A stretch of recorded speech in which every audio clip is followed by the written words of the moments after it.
대통령의 공백구역 오창석입니다. 오늘은 고졸 채용과 관련해서 말씀드려볼까 하는데요. 사실 우리가 대학을 가는 이유가 인격적인 도약, 학문적인 성찰, 자아실현 이런 거로 가진 않죠. 솔직히 다 취업 때문에 가잖아요. 취업을 위해서 가다 보니까 대학교 전체가 취업의 사관학교처럼 변질되어 버리고 대학을 졸업을 해도 기업에 취업할 때 크게 도움되지 않는 대학생활만 남게 됩니다. 그래서인지 MB 정권 때부터 마이스터고 그리고 박근혜 정권 때는 도제식 특성화고를 집중적으로 육성했는데요. 이것이 실제로 효과를 좀 보고 있습니다. 2013년에는 대학 진학률과 그리고 고졸 취업률이 비슷비슷해지다가 드디어 2014년 대학 진학률보다 고졸 취업률이 역전하는 현상이 발생했는데요. 그래서 이 고졸 채용을 더 확대하기 위해서는 세 가지 방편이 더 보완돼야 한다고 저는 생각을 합니다. 첫째는 공무원 분야의 지역 인재 채용의 확대입니다. 사실 특성화고의 40% 이상이 상업계열인데요. 이 상업계열에게만 유독 공무원 9급 지역인재 채용의 문이 닫혀 있습니다. 이 문을 열어줘야 훨씬 더 많은 고등학생들이 또 훨씬 더 많은 특성화고 학생들이 자신의 전문 분야에 맞춘 공기업이나 공무원으로 취업을 할 수가 있다고 생각을 합니다. 두 번째는 바로 군대 문제인데요. 이 군대 문제는 사실 대졸 채용과 비교했을 때 전혀 나타나지 않았던 문제입니다.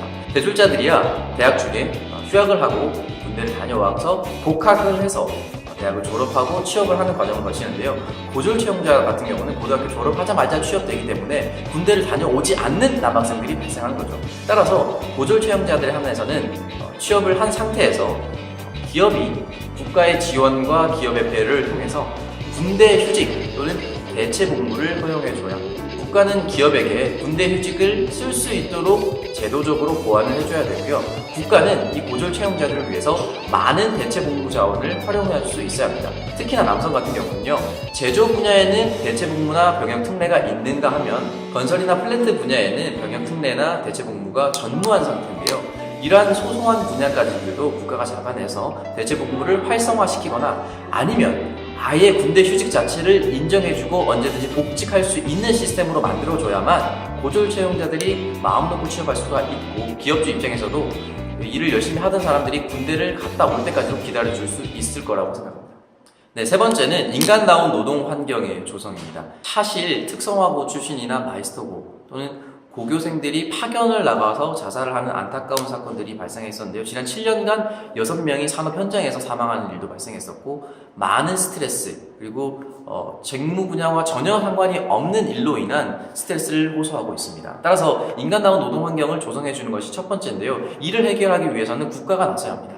이러한 문제들이 발생하는 가장 근본적인 이유는 취업률을 늘리기 위해서 고등학교 개별적으로 기업을 컨택하고 그 기업을 알선해 주는데요. 이러다 보면은 기업과 고등학교 사이에 보이지 않는 커넥션이 발생할 수도 있고요. 학생들이 학교에서 배웠던 내용과 전혀 무관한 직무 관련성이 전혀 없는 곳으로 파견되어 일을 배울 수도 있습니다. 이것을 미연에 방지하기 위해서는요. 국가가 일시적으로 특성화고를 선택을 한 다음에 그 특성화고 학생들이 졸업하고 난 기업들을 국가가 지정해 주는 것입니다. 이렇게 될 경우 효과는 두 가지가 발생하는데요. 고등학교 선생님들이 일일이 기업을 컨택하는 수고로움이 될 수가 있습니다. 그리고 두 번째는 국가가 나서서 기업을 선택했기 때문에 그 기업에 대한 신뢰도가 굉장히 높아집니다. 그리고 그 기업은 국가로부터 직접적인 혜택을 얻기 때문에 다른 활동을 할 필요가 없는 것이죠. 따라서 국가는 일정한 기업을 선택하고 그 기업의 특성화고 학생들이 지나갈 수 있도록 적극적으로 배려를 해줘야 합니다. 네, 현재까지 고교 취업률은 2013년부터 2015년까지 취업률이 2.4% 정도 증가했습니다. 하지만 여기엔 이면이 존재하는데요.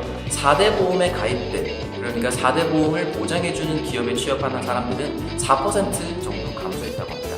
쉽게 말하면 양질의 일자리에 간 것이 아니라는 증거가 되겠죠.